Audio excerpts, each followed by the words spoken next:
sure how they prefer to do this, to do it in one go, or if they want to do it in a singular fashion. But I will start with Leslie Allison and Tiffany DeWall. So Leslie is a senior lecturer who has a BA from Open University and a PhD from Temple University. She joined Rowan Writing Arts after serving as an assistant director of the Writing Center at Temple University. While her background is rooted in women's writing and writing centers, these days she currently teaches critical information and news literacy skills to first-year education and journalism students.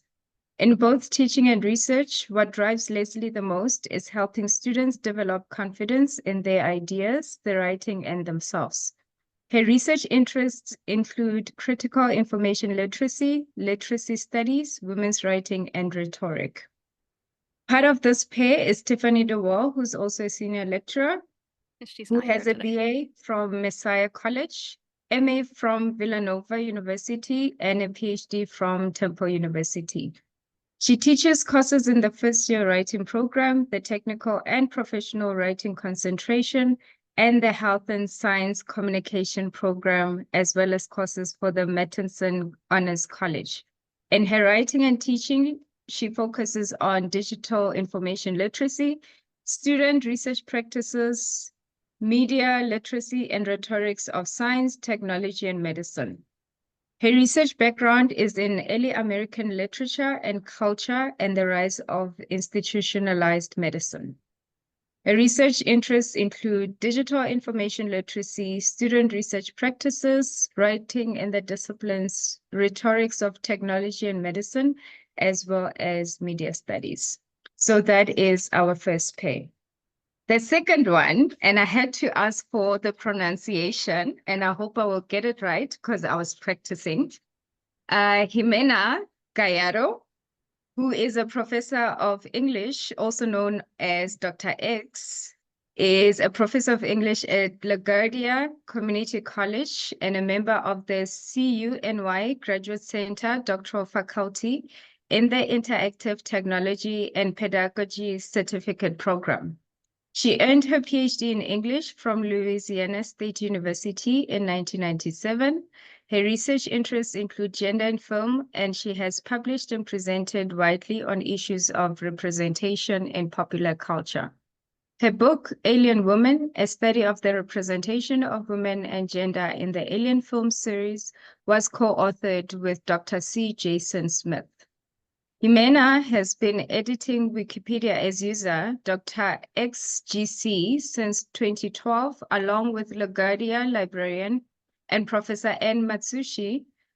She is currently coordinating a variety of Wikipedia educational projects at LaGuardia, including annual translate-a-thons, that's a mouthful, to encourage LaGuardia students who come from over 150 different countries and who speak 96 different languages to share their expertise with the world. Now, speaking of the other pair, or half of this pair, Anne Matsushi, hopefully I didn't butcher his surname. If I did, I truly apologize, is an instructional technology librarian at the LaGuardia Library. Her education includes a MS in Library and Information Science from Long Island University, MA in Liberal Studies, Women's Gender and Sexuality Studies from CUNY Graduate Center, as well as a BA in Philosophy and Religion from Hunter College.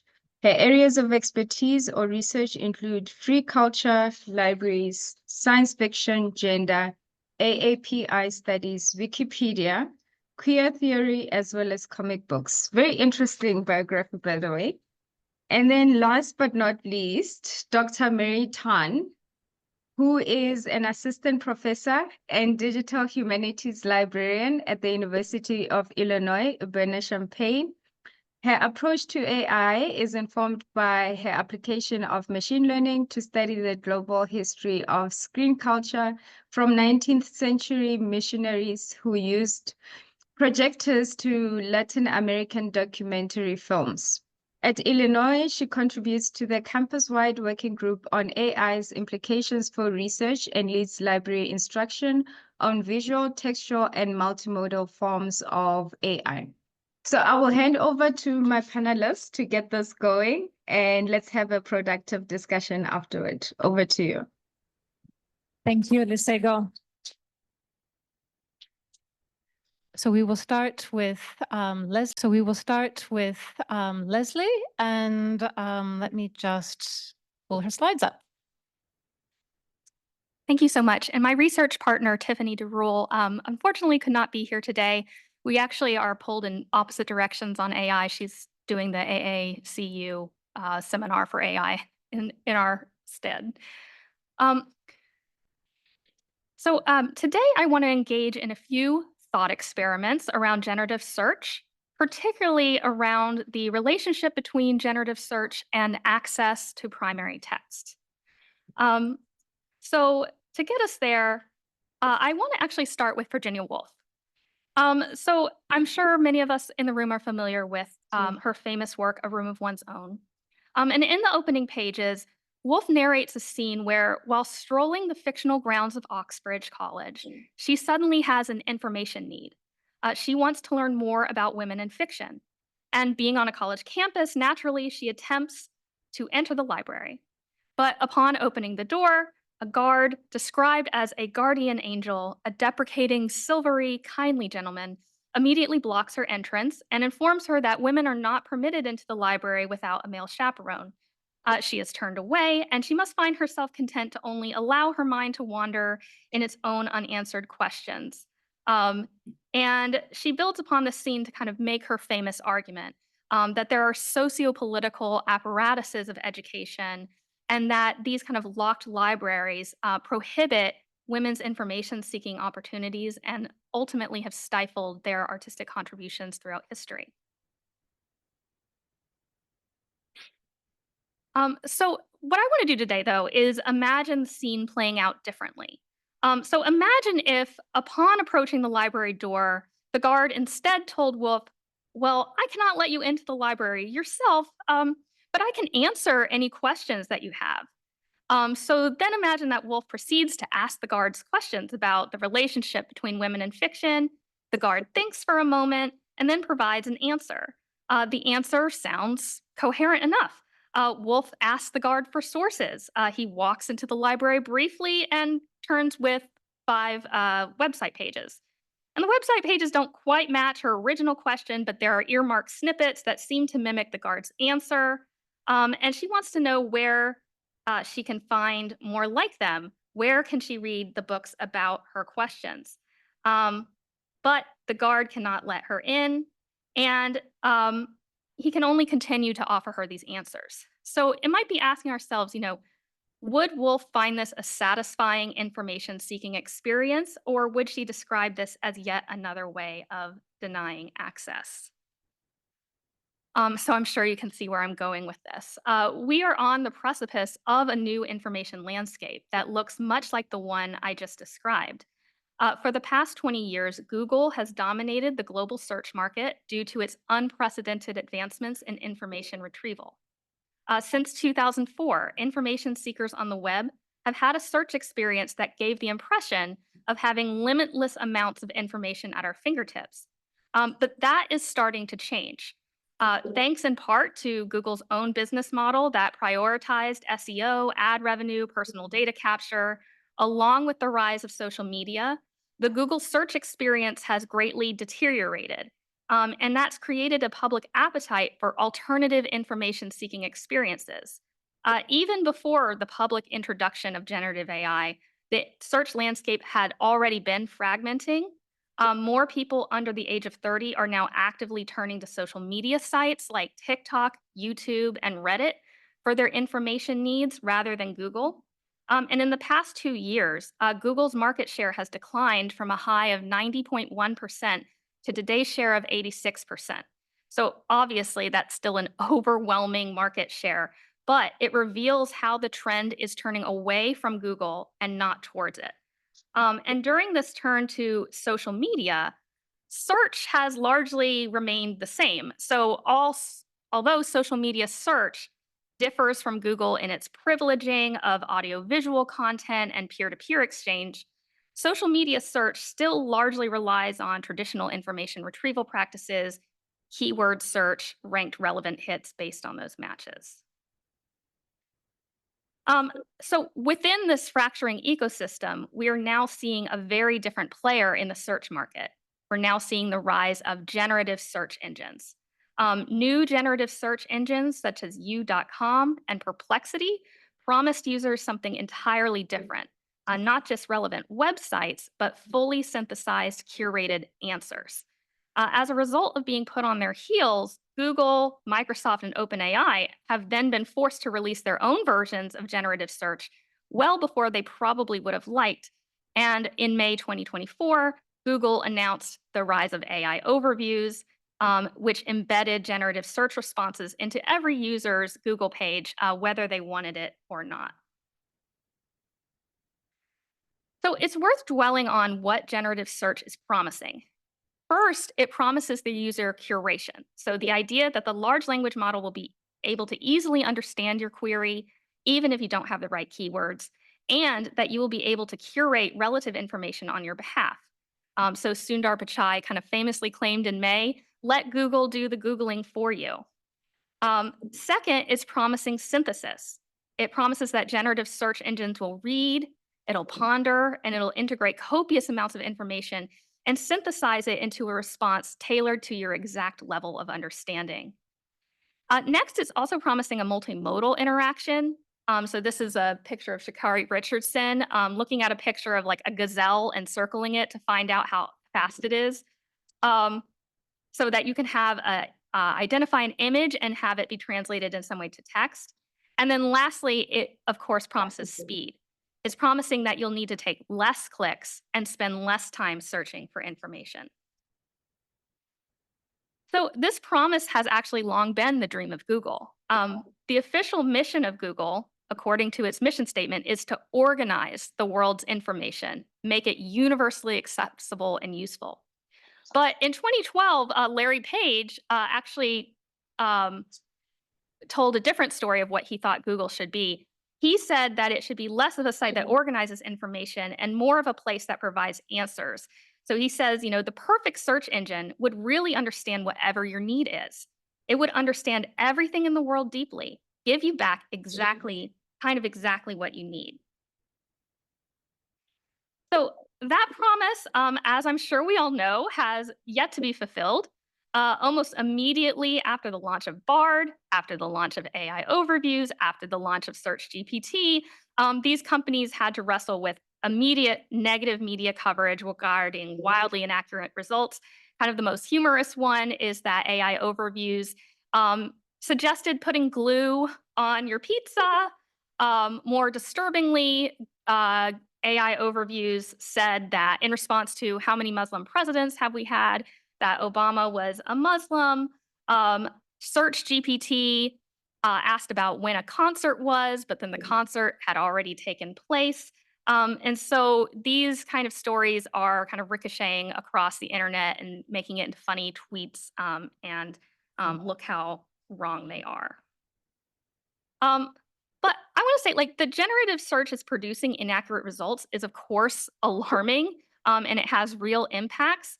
But I want to suggest that focusing only on accuracy, so whether the answer provided by AI overviews is correct, actually misses a bigger picture of how seismic a shift generative search really is in relationship to information seeking practices.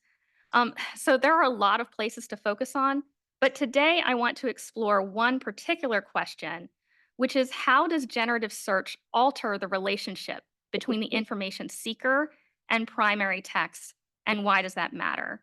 And when I'm saying primary text here, I'm just saying like either the original website, the original source. So in order to explore this question, I want to zoom out and kind of look at the larger landscape of libraries and access to information. So for the past 200 years, at least in the United States, the direction of informational access has trended toward greater accessibility and direct user engagement with text. So over here, like is an example of a library in medieval Europe, which was called like a chained library. And this was where, they physically chained books to the shelves so patrons would not leave with them. And of course, it's understandable. They were incredibly expensive, costly texts, and they were not easily reproducible. But as books became cheaper and more plentiful, the threat of books being lost was lower. And by the 19th century, we start to see a move towards more direct patron access with texts. Libraries start to move away from a closed stack system where the librarian themselves would go and get the text and present it to the user, and more of an open stack system, which exists here in this library at Rutgers, where the patrons themselves can browse the shelves. Also, socially, this starts to change as well. So the openness towards text was part of a larger cultural shift that granted the public greater accessibility to information. So socially, Wolf gets her wish. Women are granted access to libraries. Jim Crow crumbles due to activism. Segregated libraries begin to fade away. You also have the rise of the Freedom of Information Act, which was introduced in 1955. And by 1996, we have the signing of the Electronic Freedom of Information Act. So within the same timeline, you also see electronic information retrieval systems move towards greater access to full text. So early electronic information technologies required kind of advanced planning before you could even enter in your search query. And then the user would be kind of provided maybe an index or an abstract. I don't feel like I'm that old, but I remember, learning that it would return like, oh, you need to go to this journal, but I couldn't click on that link. It was not going to give me a link to the full text. I had to actually go to a different database to go to that journal and retrieve the full text. But as information retrieval systems advanced, users were suddenly able to access primary objects directly. And this change led to a conflation between the search process, which was seen as distinct from retrieval, and it made search and retrieval one and the same process. But by the 2010s, I would say that this thrust towards textual access begins to shift. So in response to the rise of digital databases, increasing digitization of text, done in huge part by Google, we begin to see a move towards reorienting libraries as commons, with less physical books on site, more third-party offsite storage companies like Iron Mountain acting as a go-between libraries and patrons. We also see the rise of digital rights management, which operates on a licensing-based model for access to text. So rather than you owning the text, you have a license to access it, which they control and take away at any moment.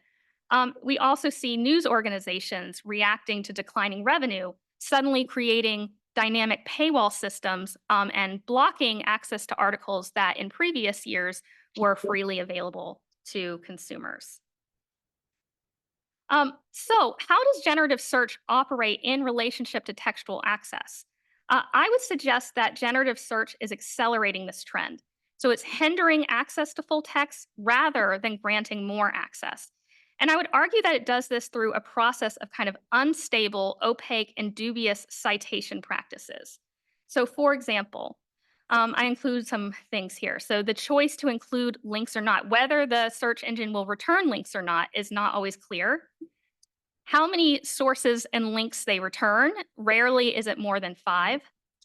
The information generated by the search tool is prioritized visually on the page. When the cited links are often hidden or downplayed, you might have to do an extra click to even see that there are links to the page. Citation and attribution practices are often dubious. They're unstable. How they cite in one prompt is not going to be the same way they cite in a different prompt.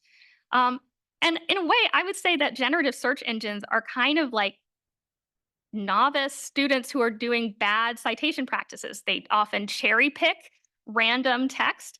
Oftentimes, we find them doing retroactive citations. So they produce an answer and then you ask for sources and it goes and retroactively attempts to find a source that backs it up. And it, of course, often divorces the context from the information it's providing. So if we look at Perplexity, for instance, Perplexity's interface makes the links visible, but very small. Rarely does it ever provide links to more than 5 sources. I have not done a query where it gives me more than 5. Unlike Google, that contains the list of links, you're required to prompt Perplexity further in order to get more sources. And there's no guarantee that the sources it provides will be the same the next day if you ask the same question. So the idea that there's a trace or any kind of like breadcrumb trail of citations is utterly kind of scattered. There have also been studies on citation practices of generative search engines. So Liu and their research partners examined Bing in particular, and they found that only 51% of sentences had any kind of citations. And of that 51%, only 74% actually verified the information. So that means only 25% total accurate citations. And sometimes this is really difficult to see. Sometimes they provide no sources whatsoever. So for instance, my child is entering kindergarten this year. I was very nervous about it. I entered in a query, a personal query about like, why isn't my child talking to me about their school day? And I immediately get an AI overview where it's attempting to console me. Oh, it's very understandable why they might not be talking to you. You know, you should practice good listening, ask for feedback, be responsive. But what struck me about this was that there were no links to where they were getting this information or no citation whatsoever. Of course, as you scrolled, it provided links, but there was no connection between. This was the first time that I actually saw an AI overview give me an answer with no relevant links attached to it. When we do get sources, these texts are mediated already for us, and it steers our reading practices towards particular highlights. So here, like a medical query, like why do I get anxiety at night?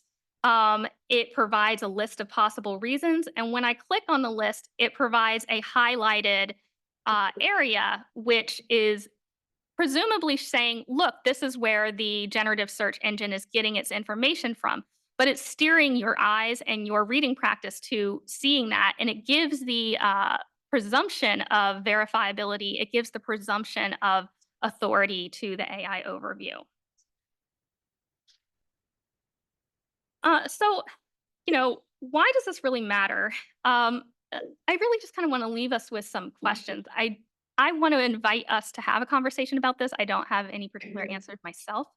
But I want us to think about like what happens when we live in a world where our students are distanced from the sources that they seek. What happens when the search landscape provides the illusion of answers while actually prohibiting access to the text that may or may not provide them? And what happens when our student reading practices are steered and mediated through automatic summarization technologies and automated annotations? And so, you know, in short, we're kind of right back to Wolf. It can feel like we're back to where we started, kind of standing outside the library with an indifferent guardian.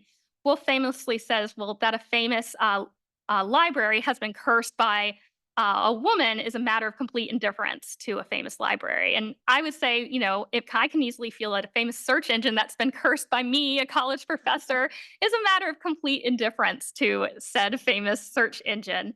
But it's important to remember that ultimately we aren't really talking about technology. And I think this was said by the panel before.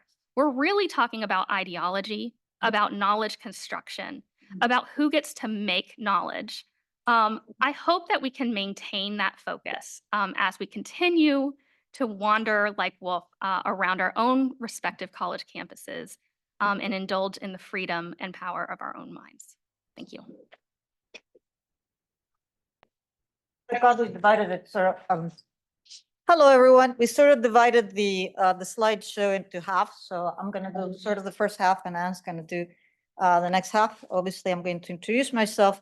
I'm Jimena Gallardo, and I teach English at LaGuardia Community College, and also at the Interactive Technology and Pedagogy certificate program in the Graduate Center at the City University of New York. And I'm going to sit down. I promise. Just want to make sure people can hear you. Yes, well, kind of loud, so. I'm Ann Mitsuchi. I'm an instructional technology librarian at LaGuardia Community College. And with Jimena, I've been teaching and writing about science fiction and Wikipedia for many years. And there are a lot of cross currents between all of these endeavors, especially with AI. And I hope that's something we can talk about today and tomorrow. Librarians have been key advocates for an internet that is not exclusively a morass of commercial content. I hope that our collaborations, Jimena and I, the work that we've been doing together, serve as an illustration of how productive and necessary conversations between librarians and teaching faculty can be in this new era. Information literacy should not be limited to just the one hour, one shot. Today we're going to talk about the initial steps that researchers, scholars, and teachers can take to address the growing information literacy crisis. As AI-guided filters and text generators increasingly shape content online, assessing their credibility and truthfulness becomes even more challenging. As you're well aware, the potential consequences include the AI generation of a massive amount of linked websites to game search engine algorithms, the AI authoring of unsupervised articles that merge information about similar sounding topics or individuals, the black box filtering of sources for a generated overview by AI-powered browsers, making it impossible to identify the top sources. I see like all of the conversations we're talking about resonate today this morning, which is really, really great. And lastly, users trusting AI-generated content without fact-checking. Students urgently require heightened literacy around assessing digital literacy in misinformation, especially since they will have limited access to library databases after leaving school. And this is something that we really want to talk about. Like while they're in school, they have the databases, but once they're out there, right? So we're concerned that generative AI in academic research could erode information literacy by obscuring data sources, methods, and threatening academic integrity and critical thinking. Over-reliance may weaken original thought and research skills, especially for undergraduate and graduate students beginning their research journey. For our blue sky idea, we ask, what kind of tool could support a comprehensive, adaptable information literacy program that helps scholars critically evaluate generative AI, ethically create content, and address the socio-political impacts of these technologies on knowledge creation? Basically, we gave you a handout. That's our blue sky idea, right? We envision an open source platform called the Generative AI Research Companion, designed to integrate with existing AI tools and provide real-time analysis of AI-generated content. If you don't have the handout outlining its key features, simply scan the QR code on the slide for a digital copy. Now, since the Generative AI Research Companion is a future aspiration, we think that a longer discussion of it may be more useful for our conversations on Friday, right? So we give it to you so that maybe it can be something that we can discuss Friday. But today, we would like to focus on what an information literacy program for the generative AI era at present should include. So we have a few ideas, and I'm going to just expand a little bit on these. First, we need web literacy. I really believe that people don't understand the digital information ecosystem that we're living in that well, specifically students. So understanding the evolution of web design and information flow, particularly the shift from a garden metaphor to a stream metaphor of information, is crucial for contextualizing generative AI's role in research, and as it significantly affects how knowledge is created, shared, and accessed. Number two, we need to explore successful human-centered online knowledge projects. As you know, guys, we're Wikipedians. Wikimedia projects like Wikipedia exemplify transparent knowledge creation and provide valuable lessons in content creation, version control, and the importance of citations and verifiability. Obviously, a lot of us, are doing an analysis of generative AI's limitations, the issues of reliability, bias, embedded assumptions, hallucinations, social transparency, provenance, inclusiveness. et cetera, et cetera. So we, obviously, this is a big part, but many people are already doing this, including us.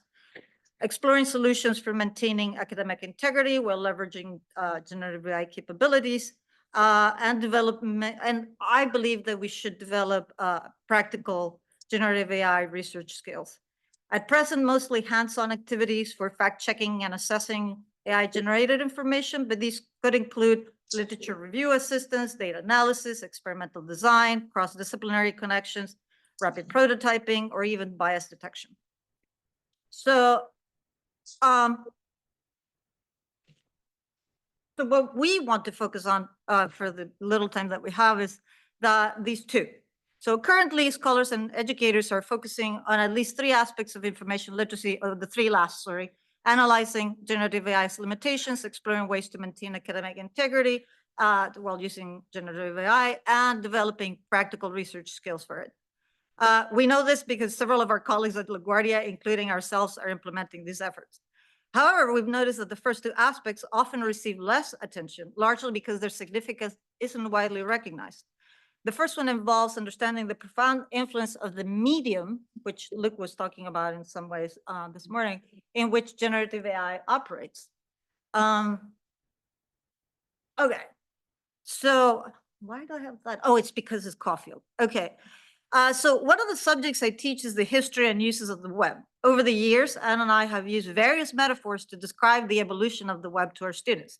We tell students that it once served as a gateway to knowledge, but web customization has turned it into more of a mirror, thanks to those filter bubbles and echo chambers. It used to mostly resemble a resource-rich library, but now it functions more like a marketplace. But perhaps the most insightful metaphor comes from Professor Mike Caulfield's 2015 keynote at Stanford Digital Learning Research Network Conference. In that keynote, Caulfield contrasts the web's earlier interconnected knowledge-building model, which he calls the garden, with his current focus on immediate expressive interactions, which he terms the stream. And if you're interested in actually taking a look at the blog post where he talks about that keynote, you can just click on that QR code. He argues that the stream is an impoverished model for learning and research, and that humanity's survival depends on moving beyond the fleeting, self-centered nature of the web as conversation toward a more timeless, integrative, and reflective approach. Drawing on Caulfield's metaphors, we have developed descriptions of the key features of these two modes of the web. So the garden is a curated knowledge space, an organized web of interconnected resources offering multiple points of entry. It invites contemplation and reflection, encouraging in-depth exploration where various paths lead to unique perspectives. The content is thoughtfully organized, evergreen, and enduring, blending established knowledge with emerging ideas. It nurtures relationships between ideas, helping to build personal knowledge networks. The effect is a deep understanding that fosters critical thinking and enriches the learning experience. Meanwhile, the stream reflects, how most of us experience the web today. I was looking at some of you looking at, you have several windows open and you're working on them at the same time, right? A continuous flow of updates and content driven by trends and current events. It prioritizes speed over depth, encouraging a cycle of constant engagement, reaction, skimming, multitasking. This disorganized, fleeting content can result in shallow and fragmented understanding of complex issues, leading to information overload, and also lead to information overload. As a result, users may accept information at face value without sufficient scrutiny and skepticism, making them more vulnerable to manipulation or misinformation. And so what does it all mean? Here, you take it, Anne. So what does it all mean? Let's think about how this relates to the work we do in libraries and with information literacy. Let's consider how we want to make students aware of the research choices that they will have to make, and not limit our teaching on AI to just advising on prompt engineering, right? Search and research, not the same thing, right? Searching has become a more passive activity following the stream. We need to understand how information is being repackaged and potentially altered. We also need to counter the cynicism as a reaction to what students find on the internet. What will research look like in the future, and how do we want to shape it? How do we provide more nuanced advice rather than just relying on format or genre as validation? Just saying that, just telling students they have to use library sources or scientific research or peer-reviewed scholarship, right? I want students to constantly question the origins and motivations behind all the information they encounter, wherever it is, right? To ask if they are being manipulated for commercial purposes. Information literacy should be more than just about prompt construction.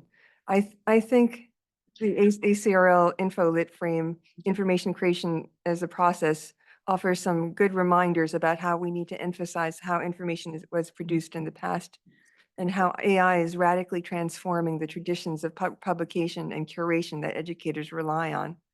This is why classroom conversations about formats, economics, and means of transmission are so important. Understanding how things like how books have table of contents and indices, these are things that Jimena and I spend a lot of time. Sounds talking to very, students. very prosaic, right? But students don't understand it, right? And then I say, it's like the book has a search engine in it. Right? No, what can we get it, right? Yeah. And this, it's not, we're not just being nostalgic, right, for these formats. I think these forms, these, you know, I don't understand where they come from. Like, why, you know? it's just, these are key parts of the research process, right, that we need to communicate. Learning what research means can involve unpacking connections between traditional media and how social media influencers repurpose the information for new content creation. Evaluation of what we find when searching needs to be based on more than just feelings, right? You know, the 2024 study on Gen Z digital behaviors that was put out by Jigsaw Google, it's called New Context, Old Heuristics. It calls attention to how younger people are less interested in traditional information literacy strategies of reliability and verification. Really, really fascinating. I wouldn't limit it to this to just one generation too. I think that this transcends generations, even though the clickbaity headlines, you know, sort of attribute this change in critical ability to just Gen Z. It highlights how important it is to have conversations about how authority can be derived from institutional affiliation, credentialing, and scientific reputation, and that affect and what they were in the study referred to as relatability, and how that can lead people down the wrong path when doing research, right? This leads us back to how library-reliant sources like Wikipedia are important reminders for students who are unfamiliar with these sorts of media manipulation. Oh, I'm sorry. No.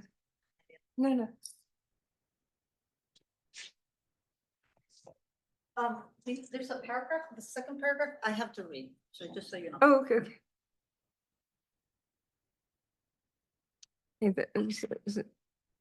There we go. Okay. The second aspect of information literacy we were talking about has to do with valuing and therefore studying those human-centered knowledge curation projects that are freely available on the web still. The most notable example being Wikipedia, or any Wikimedia project for that matter. Wikimedia projects are excellent models for transparent knowledge creation and provide valuable lessons in content creation, version control, and the importance of citations and verifiability. But it's more Wikipedia's simple minimalistic design with its consistent structure that emphasizes readability and easy navigation. I need to get a. We'll have to stop the share because it's going to your. It's the last. There you go. And can we go to the web for a sec? Oh, we have to stop the share altogether? Oh, I'm No. not sure how I set it up here. So Oh, we I'm need sorry. to screen share, right? I just should be need fine. to Yeah. show.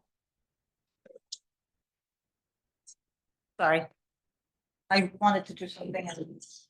Maybe. There you go. All right. So actually, I want to show you Wikipedia here. So as we said, what is more, Wikipedia's simple minimalistic design with its consistent structure that emphasizes readability and easy navigation mirrors Mike Caulfield's garden metaphor.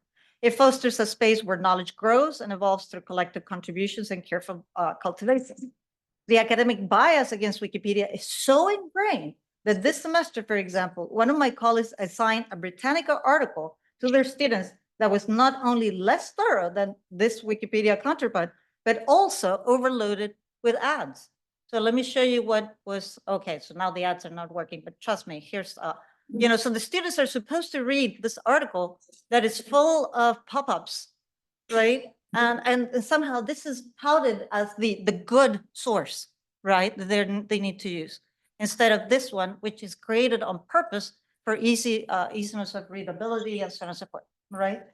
So, things for us to think about. And then last Right.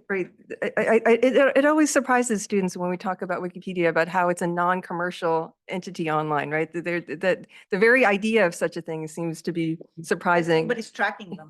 Oh, yeah. Like, yeah, no surveillance, right? Engaging with Wikipedia is about shaping a better web focused on learning, free of the distractions and manipulations of the mainstream digital world. And yet Wikipedia and its important sister projects remain awkwardly accepted by librarians and academia, right? Well, though at the same time, it's invisibly integrated into Library of Congress authority records, right? Despite this, students, they still report that they're being told to not use Wikipedia, whatever that means, right? Which is almost meaningless nowadays, right? I often complain about how much work we do for corporate vendors such as Ex Libris supporting their products, and that this work is valued as more respectable than doing things like Wikipedia editathons. We really need to adjust our perception of online open access projects and find ways of prioritizing them, letting go of longstanding anti-wiki biases. At CUNY, we're trying ideas like we're in the midst of establishing a university Wikipedian in residence to assist librarians across the CUNY system with wiki and open education related projects. And That's it. That's it. Transitioning, I just wanted to express my deep gratitude for all the love that has been shared for libraries and librarians. I don't think I've ever been, it's so life-giving to be so celebrated and so valued. And believe you me, the feeling is mutual. None of the work that we do would be possible without your support, your ongoing engagement, and your ongoing enthusiasm for collaboration. I wanted to flag that the slides are available at go.illinois.edu/Illinois AI. The link is case sensitive and the slides contain spoilers. So if you want to avoid any spoilers, this QR code and the short URL will appear again and it will haunt you in your dreams. Hopefully not. So you may be wondering, what on earth is a Gloraphidian? And what does it have to do with our present conversation about the hidden archives that are animating generative AI tools and results? To answer that question, I need to explain a little bit more about my institutional context and the work that I've been doing as a digital humanities librarian at the University of Illinois Urbana-Champaign. So our institutional conversations have been got off to an interesting start, shall we put it that way. That our Generative AI Solutions Hub, formerly a center of expertise and then renamed by folks in the business school, is charged by Provost Coleman and the CIO Martin to aggregate capabilities and corresponding resources to empower responsible adoption of generative AI at the University of Illinois Urbana-Champaign. So it's within this environment that myself and my colleagues have been working to add humanities perspectives and voices to these ongoing conversations. And I'm deeply grateful for my colleague Selenia Graves from our engineering library, who was on the initial committee and tirelessly advocated for humanities perspectives. So the working groups and the conversation is much more balanced now than it was at the outset. So within this environment, I was thinking about, we're fielding all these questions about generative AI, its capabilities, its possibilities, its limitations. So how can I bring myself up to speed, apply what I know about machine learning and natural language processing to computer vision, and how these tools are generating both text and images? So I come from a makerspace, crafter kind of critical making background. And so I was thinking about ways to design an ongoing experiment in critical making, circling around the Victorian Magic Lantern show. More on this in a moment. But as an experiment in critical making, this project is helping me develop and deliver beginner-friendly instruction on AI to cut through the technobabble and the articles that have way too much math to make me feel comfortable, and to translate that for a broader audience. I'm also approaching image generation through the lens of media archaeology. My reading list radically expanded this morning after Luke's presentation on AI as animation. But I'm also thinking about how can we use the act of generation itself to excavate and do a media archaeology of specifically the images that these tools have seen. And then finally, develop creative practices as an aspiring performer. One of the joys of studying 19th century performance media and theater culture is that there are a lot of practicing performing artists who use historic equipment to both recreate and reimagine performance media. So being very excited and very inspired by these kinds of presentations, I wanted to participate and join in it myself. So the tools that I was engaging with for this project included ChatGPT, because it is the most common and most available, and perhaps the tool that has the widest recognition. I was also we have institutional access for faculty and some staff to a data protected version of Microsoft Copilot. In the words of one of my colleagues, they recommended Microsoft Copilot to people they don't like. And there's some enthusiastic responses in the crowd. So, you'll see a little bit of the results in just a moment. For the images, I was using Midjourney, again, because it is one of the most popular tools used by practicing visual artists, and Adobe Firefly, which we have an institutional access to through our subscriptions. So why the Magic Lantern Show? I was specifically interested in this very early form of projection. You would take a very basic projector and project an image as you gave some sort of narration. And from its very beginnings, the natural history lecture has been a long-standing popular form of this kind of performance art. So you would have the projected image of a zebra, usually in a very, very dark room, in order to make the magic lantern work. Followed by, see now the noble zebra, trotting across the plain. And the narration would combine not only facts about the animal that you're seeing, but also include information about its habitat. In this kind of genre that blended virtual travel with education in the most entertaining way possible. So here's an example of the kinds of slide that I was trying to mimic and reimagine in this particular show. This is a late 19th century slide of the Aurora Borealis.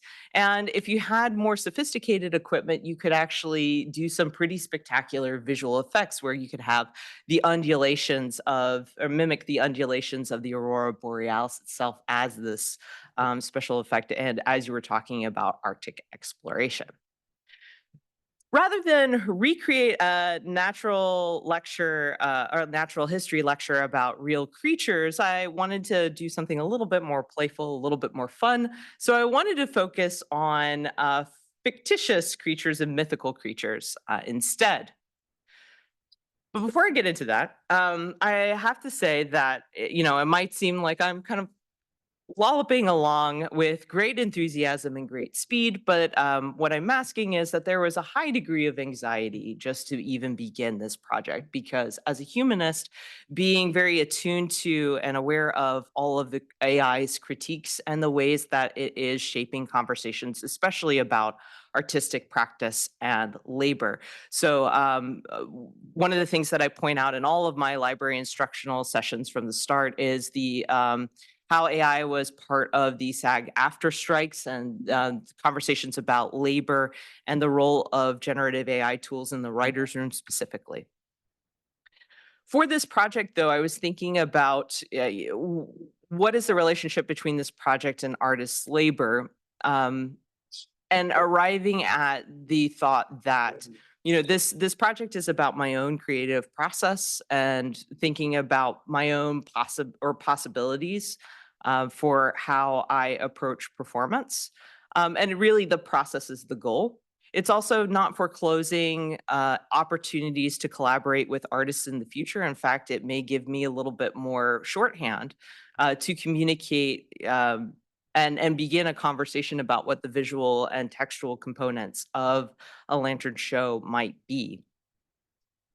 The other thing that was animating this project was conversations about fair use in the legal sense. So this is, I'm going to elide a very complex and constantly evolving legal landscape of conversations about AI and training. But the centerpiece of these conversations is a case where that ruled in favor of Hathi Trust and making a case that language modeling is a fair use because it is a transformative use. It's taking text and turning it into a mathematical representation. Now, of course, I'm eliding also a lot of complex conversations about terms of service agreements and authors agreements as well.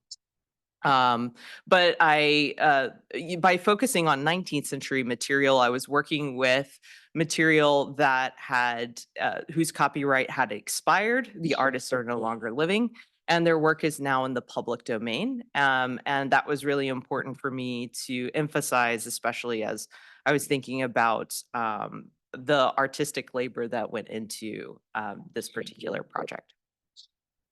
So the project was also about orchestrating multiple tools and not having a one-stop shop for everything, but really playing with which parts to bring in AI and how might I use it as a co-creative process. So I started out with ChatGPT 3.5. It's free because it was free. And because I know that it was one of the most popular. And I started by asking it to pretend that you are a Victorian scientist. Give me 5 names for mythical creatures that have been recently observed. It came up with several wonderful ones in the spirit of Victorian curiosity and scientific exploration.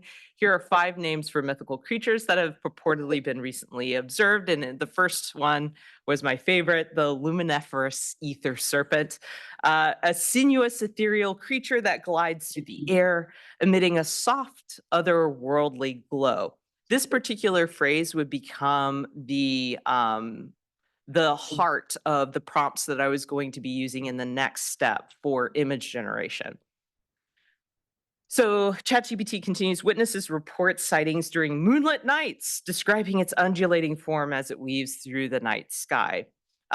This kind of evocation of the night sky got me thinking about the examples of slides that I've seen of the aurora borealis, so entering that into prompts as well as my own kind of intervention and human in the loop. One of the most fascinating parts of this process was also comparing results when I deliberately injected gendered language into the prompt. So could you suggest 5 alternative names for luminiferous ether serpent, because that's a tongue twister, that are only 1 or 2 words long? So I got aether glide, lumisnake, ethereal coil, glowworm, aerophantasm.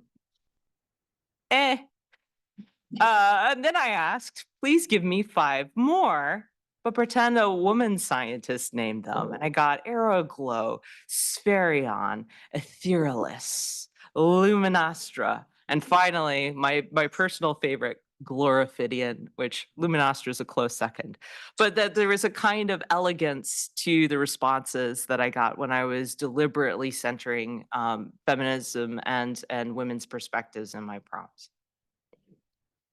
So using these to kind of chain together multiple tools, I fed a sinuous ethereal creature that glides through the air into Adobe Firefly. My friends, I was not prepared for the results because it gave me this.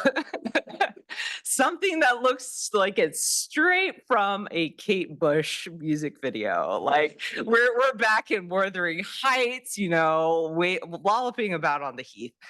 And just the fact that it associated the word creature with specifically a white woman's body. Yes, and I see some folks also cry laughing. This is actually the results from the second time I generated that prompt. I was laughing so hard that my only evidence of the first generation was this one little screenshot I took on my cell phone and texted to my friends. I committed the cardinal sin of digital humanities projects, for which I beg your forgiveness. So I tried modifying, specifying serpent, playing with using the words magic lantern slide of specifically. These were results of adding Art Nouveau as a style, and it must have been pulling from a very limited set of images because you see that the mountains in the background are fairly consistent. So from this active generation, thinking of this as a media archaeology project, this is really exposing how limited the training set of Adobe Firefly is because it's been trained on so much contemporary art that it's can't really imagine what a magic lantern slide is. Now, you see it's very different in terms of style. Yeah. Lisa Frank colors as well. We're in this wild, vibrant 80s moment. Midjourney was much better, I think, because it was more wide-ranging and perhaps less scrupulous in the materials that it was scraping for its data set. But it is picking up on the visual vocabulary of historic magic lantern shows far more than I thought it would. So that image in the upper right-hand corner is what it generated when I asked for a magic lantern slide, and I was playing with feeding seed images into Midjourney to also influence the content. Again, I was feeding in images that were in the public domain, not the work of a living artist, no longer in copyright. And it was so, I don't want to say so good at mimicking the style of a Victorian magic lantern show that some of the artifacts that you see, or some of the kind of wibbliness or wonkiness of the image is actually it trying to mimic heat damage and the cracking of paint that would happen, that you would see on the historic objects as they exist today. My favorite part about this experiment, and this is perhaps the most recent development, are the multimodal forms of communication that these tools are now supporting. And it was really exciting to me as a way of exploring how can we use AI to make the way that we communicate more accessible and more vibrant. So this part of the process involved me feeding this AI-generated image back into ChatGPT and Copilot and generating alt text, the kinds of text that you would provide if you were posting this online, so that it could be read by a screen reader for someone who is interacting with the content in that way. And then using that alt text to develop the narration from there. Now, I wasn't really excited by the results that either ChatGPT or Copilot gave me. So I ended up writing most of the content myself, but it was really helpful to see what parts of the image that alt text was highlighting and using that as the jumping off point for a bit of world building. It also, by evoking this older form of edutainment and presentation, it really highlights the possibilities for multimodal forms of communication today and what we can take into the future with us in terms of how we're using and describing images when I'm giving library instruction more generally. So to give you a flavor of what this might look like in performance, I'm going to read and show the narration that I wrote for this. But I want you to think about the ways that it's oscillating between directing your attention to specific visual details and then doing a little bit of world building. So the narration would go something like this. No expedition to the Arctic would be complete without an ornate chair from which to observe the northern lights. As you nestle into your warm woolen coat to keep out the surrounding snow at bay, you might catch a glimpse of the Glorfidian gliding effortlessly through the starlit skies, skirting through the undulating tapestry of greens and reds of the aurora borealis. The Glorfidian is a serpentine creature of considerable length, its scales glistening like a tapestry woven from the very fabric of the cosmos. It absorbs vital energies from the northern lights, much like a plant seeks the sun. But do not venture too close to it, for it tends to snap at those who dare to enter its domain. If you remain very, very still, you should be fine. So I threatened to show the QR code again. This is an example of how this experiment has informed the kinds of library resources that we're offering at the University of Illinois. We have recorded workshops that are taught from a digital humanities perspective and deliberately styled as a gentle introduction to signal that this is not a technobabble, heavy laden kind of presentation, that this really is a beginner-friendly style workshop. I am very grateful for my ever patient and enduring graduate assistant, Cadence Cordell, who's been helping me deliver these sessions hybrid in a hybrid environment and answering text questions and highlighting and being the voice in the room for the people online. But she's also diligently cleaned the captions so that we can offer these fully accessible recordings. A group of us co-developed a generative AI LibGuide that's sort of the one-stop shop for questions about AI on campus. I developed the AI in this course Canvas module that was predominantly designed for classes in the humanities and the social sciences that walks students through how GPTs work, what their limitations are, as well as suggest some policies for instructors to modify about permitted and prohibited use, just to alleviate student anxieties and sort of the mixed messaging that they're getting in each of their courses about what is permitted and what is not.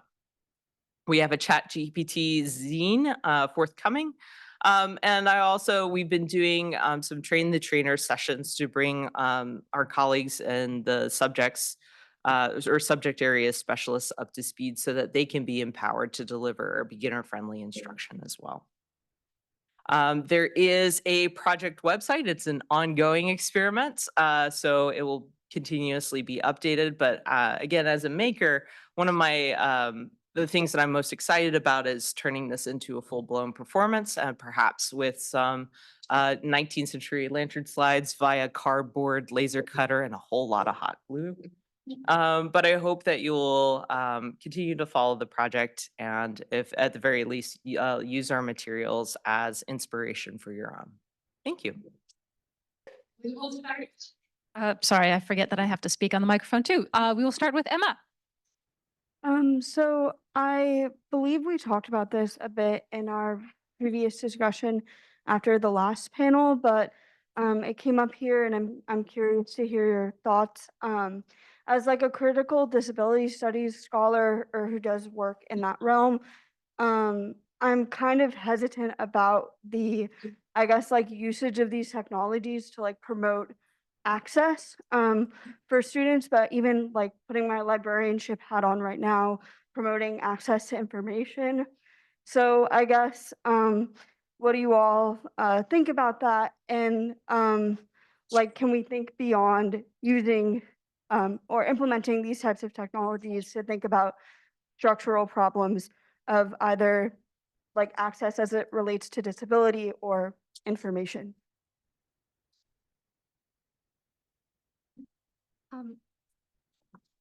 Start.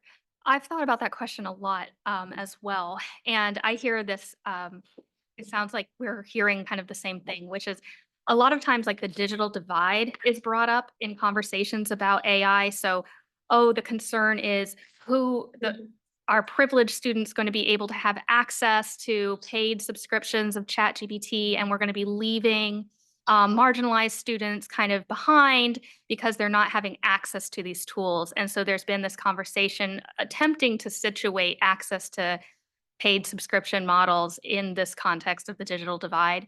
And I actually do think that, and I think, you know, something that I hope comes through in my talk is that I think there is an obscuring going on about what we really mean when we say access. So access to what? And I have no doubt that there are going to be undeniable benefits to especially the multimodality aspect of natural language processing and large language models, right? So I think Google, I don't know if it's Google or Apple, are introducing basically a technology on your smartphone where you can like they present it as someone who is visually impaired can scan it and then it'll identify it and tell you what it is. But when we're talking about access, and it's interesting that you were saying, Mary, that like you tried to do alt text and it wasn't that effective at generating things. So I think we have to be critical and cautious and really center disabled voices in this conversation, and also have disabled people be active in the creation and distribution of these tools. So just to put my composition, my writing hat, LLMs are really good at writing correctly. They really are good at that, right? Maybe the sense is not good or the logic, right? But the actual grammar. So depending on what we're talking about, how it's helping, right? I had an earlier conversation with someone about my first encounter with GPT specifically, was through a blog of an engineer, et cetera. I can tell you more about this, but basically had to do with helping someone with dyslexia specifically. And I remember reading, that was my very first encounter before I realized all the problems and limitations. And I literally thought this could level the field, right? This technology could level the field. And I don't think that we don't have to have this conversation right now. It could wait 5 years, but I think that we should at some point have that conversation where we think about seriously, is there a way that this technology could level certain parts of the field? And like I said, language-wise, it's lovely. It writes beautifully, you know? Search, nah. Yeah. I mean, and just a quick thought on search and access in the terms of available and not behind this, you know, subscription or a licensing paywall. That part of the conversation that we've been having in the libraries is about how do we support open access publishing, and how does open access publishing integrate and is part of this ecosystem of things like Search GPT? Are we helping scholars get their work out there by and increasing their citation counts for tenure, for example, by supporting open access publication? Of course, along with all the other benefits of open access publication. I think in terms of accessibility, AI is no replacement for good universal design. AI is no replacement for the perspectives of people from a broad spectrum of abilities and backgrounds and perspectives. And that while I am excited about how these tools are helping us develop alt text, there's still some challenges, especially when automating alt text descriptions for historic images. A lot of misrecognition. My favorite example is from the George Eliot Project out of Auburn, where they were using AI to do some image classification. And it said, Dorothea resting her head on her hand was woman on cell phone. So we have a long way to go. We have a long way to go into animate or automating some forms of improving the accessibility of our digital collections. But I think it is a lofty goal and something that machine learning can help us with. Maybe we should never automate it?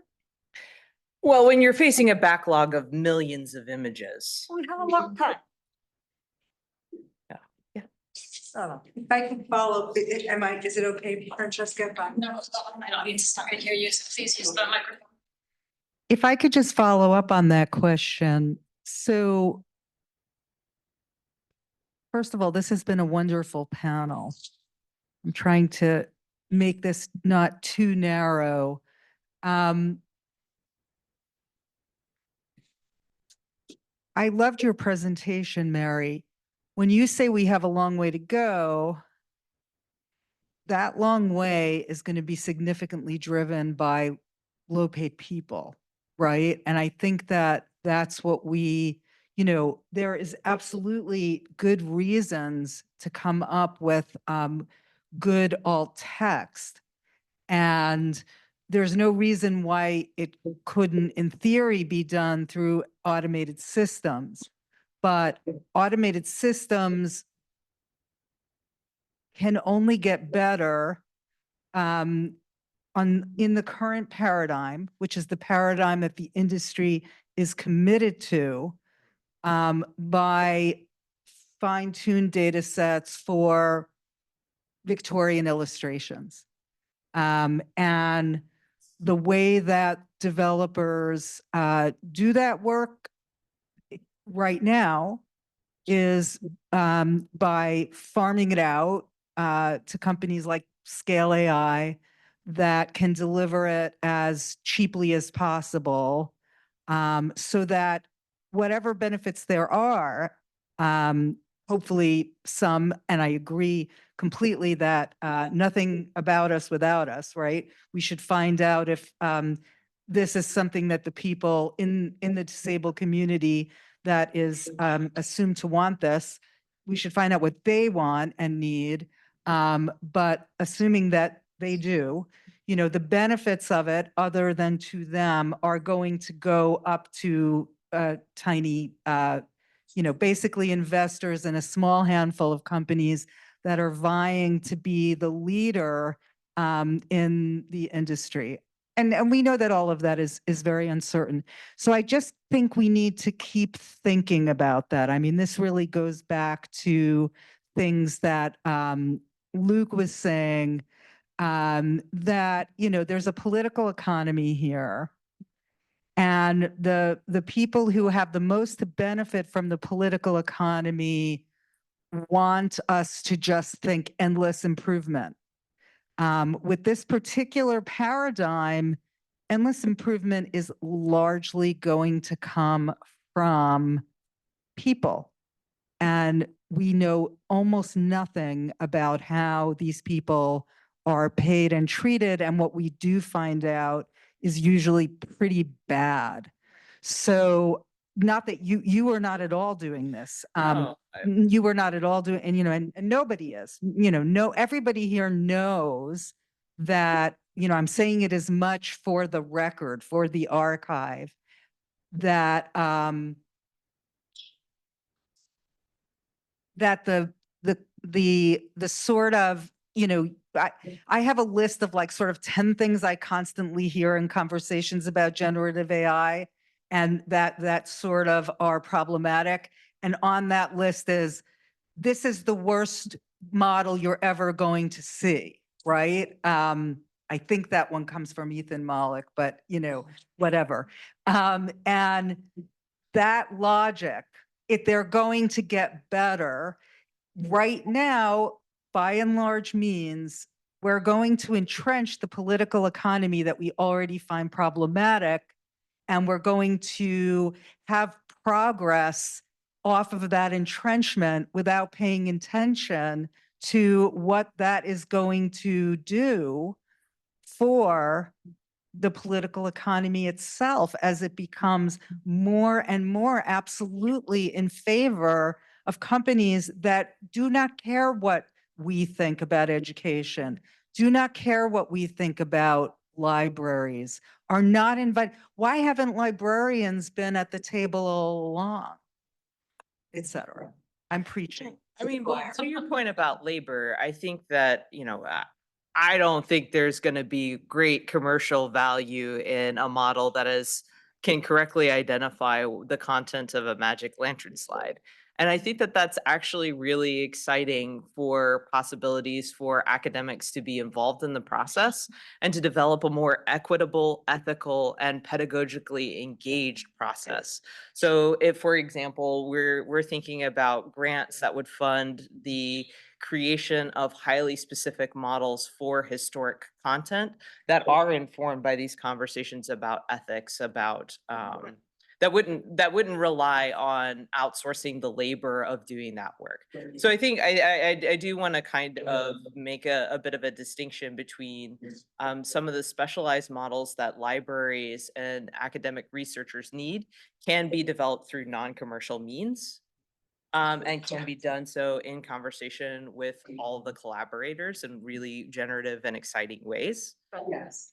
And then then there's the morass of the commercial models, which was still will remain a morass. Thank you for that. I completely agree. Yeah, and I'm thinking about the George Eliot example. So, and it sounds like what you're talking about, Lauren, is what the reinforced learning through human feedback, right? So, I mean, I don't know if any of you've seen this. There are like active LinkedIn job posts calling for like PhDs with a specialty in Victorian literature or things like that to come work for, I think it's Lionbridge is one of them. These used to be people that were hiring and farming out like Google ratings. And so I actually signed up for this because I was like very curious to know, and I went through the test. And it does do things like that. It presents you an image and it asks you, like, is this interpretation of this image correct based on your subject expertise? And you are then feeding your information back to it. So I can think of the example with George Eliot. Is this actually a woman on her cell phone? And the Victorian specialist, your expertise would be used for $15 an hour, right? And less in some cases, to provide that so they get better at it. So we are seeing the rapid kind of de-skilling. I mean, we were talking about AI skills, but oftentimes like the AI skills is actually de-skilling and fragmenting valuable labor and turning it in for commercial purposes. And I also hope that we can develop like non-commercial. I mean, we absolutely have to. But what happens when the marketplace is kind of luring those people away from these public spaces and kind of capturing that expertise themselves?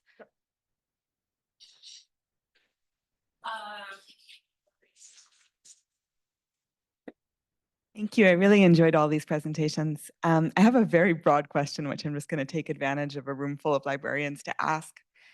I wonder how much we're sort of giving up in this conversation by using the word information for what it is that is being sought online or in books or in any research process. And I just wonder if anyone could talk a little bit more about why that is the term in play in these conversations. I mean, are we thinking about information? Are we thinking about knowledge? Are we thinking about curiosity, right? I mean, what are sort of the stakes of defining the object of these processes in terms of thinking about the tools that we use? And do you want to tackle that question first?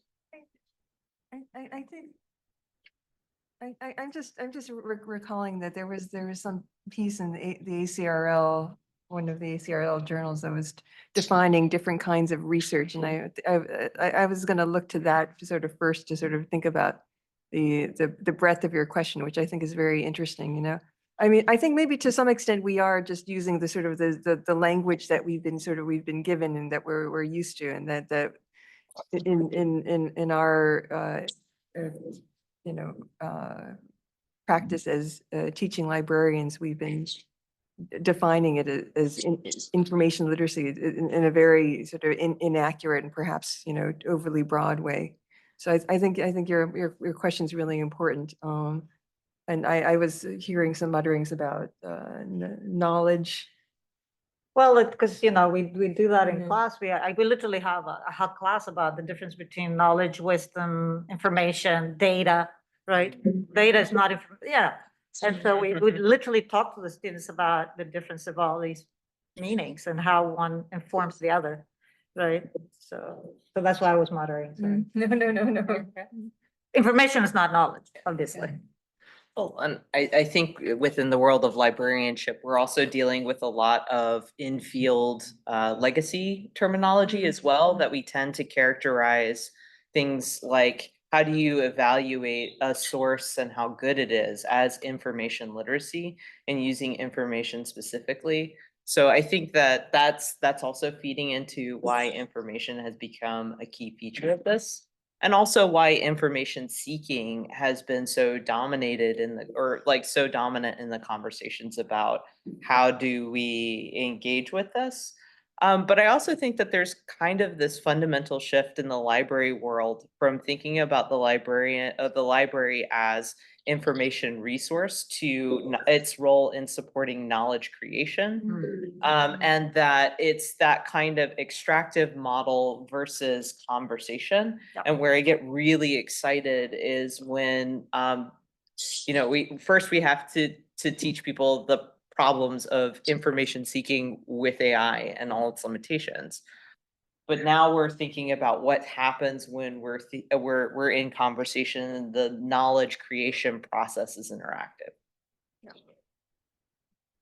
And again, a whole lot of disciplinary baggage in the terms knowledge.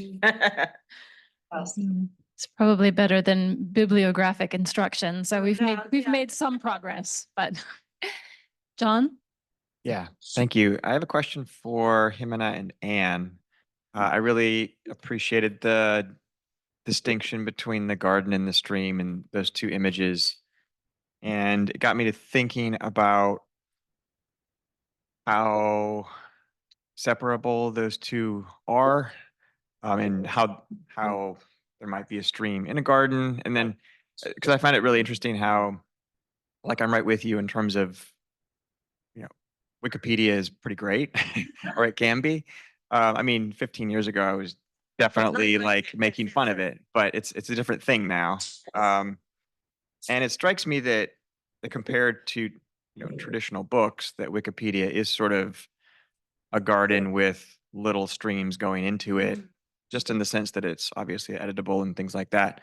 So, but then I was thinking of further way that these images might be merged. Like, you see some websites now where they'll have like long form written pieces on the left, but then the right hand side will be like a Twitter stream or something like that. It's appropriately named. So then I was thinking about what's best for students, especially undergraduate students. Like, I would want them to be in something more like a garden. I mean, I teach philosophy, so whatever is trending is not usually very relevant to what's true. But then I was thinking, well, if we have a garden with some streams running through it, probably a lot of the students will just want to hang out by the stream.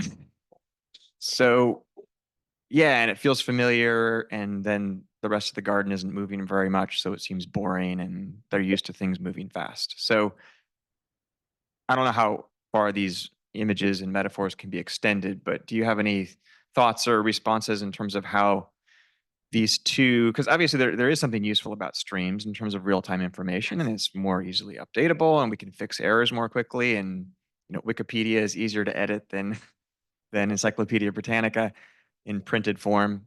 So what are some different ways that we can strike a balance here? So, okay, so one thing that is important is that when Caulfield talked about the garden, he literally was referring to Wiki, right? Oh, he was, yeah. okay. So he meant in the sense of something that, if you think about it, you know, you have finished Wikipedia articles and some that are stubs that are just started, right? So this idea of like a place that is slowly being cultivated and grows, but it's totally okay for it to be unfinished or not, and messy and not very good, blah, blah, blah. Mhm. So Wikipedia is literally an example of a garden according to the way that he set it up. Mm. But to answer your question, lately what I've been doing with my students is we have a discussion about what it is to be a student. What is that word? What do students do, right? And we talk about the difference between, as Anne said, search and research, right? Search is, oh, where's the next yoga, you know, I need a yoga studio like Google did, you know, where's the nearest yoga studio? Research is something else. It's something that students do. And then so we talk about what is a student, how does a student work, blah, blah, blah. And then we talk about these two modes and we discuss, you know, where are you going to find the research, right? Like which are the places where you can study? And they tend to agree that yes, if you're a student, you're probably going to go this way. And if you are at home, you know, trying to find something, you're going to use the stream, right? Like it tends to be one way or another. Mm. This morning, Anne was saying to me, so how do you rate Reddit? Because Reddit is really important. So we're having this whole conversation. Conversation about Reddit. And so there's also, we need to talk to the students about, you know, sort of like folk knowledge versus academic knowledge. You know what I mean? Like it really has to be a conversation about the different spaces and which spaces are appropriate for what Context. kinds of conversations. Yeah. Like Reddit is totally fine for, you know, I was learning about, I don't know, like making kefir or whatever. Or what's a good local yoga studio? Right. But so I think that for me, it's taking a step back and literally looking at the information landscape, information landscape. And landscape, I went for that one. You know, like trying to help the students understand that they're not all this, it's like they flattened everything. Mhm. Everything is flattened, right? A journal essay, a journal article is the same as a magazine article because it all looks the same on the web. Right. Everything has been flattened. And so the students do not understand the difference between the value of this and that. You know what I mean? Mhm. So I think that having those conversations, that's why we did the presentation, it's really important. It's for them to understand that it's not just what, but the space that it lives in. Am I making sense? Yeah, that's great. Thank you. So, I mean, and even to push the metaphor a bit more, in the garden there would be little shrubs. There's also huge oak trees. They've been there for a long time, you know, Aristotle or whatever. And you can actually construct part of the garden yourself. Yeah, I like- exactly. And that's exciting because it is in flux. Right. Yeah. Thank you. We have on? Yeah. Okay. We're getting pretty close to 1 p.m., which is our break for lunch, but we can accommodate one more question if anybody has one, either the online audience or in person. Great. Hello. Hello. Okay. So I am a Master's of Information student here at Rutgers. I was part of the 5-year program. So actually, up until a few months ago, I was an undergrad student. So hopefully I have a bit of a different perspective, as I don't have a lot of expertise that a lot of the people in this room share. But especially when talking about how students are educated and the way that people in, I'm presuming my age group, Gen Z, though I really don't love the way generations are classified, but that's a whole different tangent. I think that a lot of students, yes, they're accustomed to the stream form of information. I wouldn't even say finding. It's essentially like a book is being opened and to a page that's already been predetermined and it's being thrown at your face. And a lot of the times I feel this way, especially on TikTok, because even if you don't want to engage with something, sometimes you're essentially being force fed all of this content and information and advertisements. And I think one of the things that got lost, especially with these freemium or like free quote resources, is that when you don't have to pay something up front, you are the product. And I think that gets lost on a lot of young people because we've been raised on this since we were young. I think I'm a bit of a different case than most people my age, as I got online way later. I mean, I was 13 or 14, which is way later than most of my peers. And so I think that I'm maybe am not as influenced and shaped by that as some other people are. But I talk to my friends and my younger siblings and about this critically because it's fascinating to me. And one of the things that I find is this general exhaustion with being sold to, with not having control over what you see. People my age are nostalgic for the early internet where you had to go out and find and earn things, even though if it was harder. And there's a satisfaction in that, and students are looking for that, but they have no idea how to find it. I think, you know, I'm sure there's project out there about re-democratizing the internet, because now it's basically just 5 websites that run everything.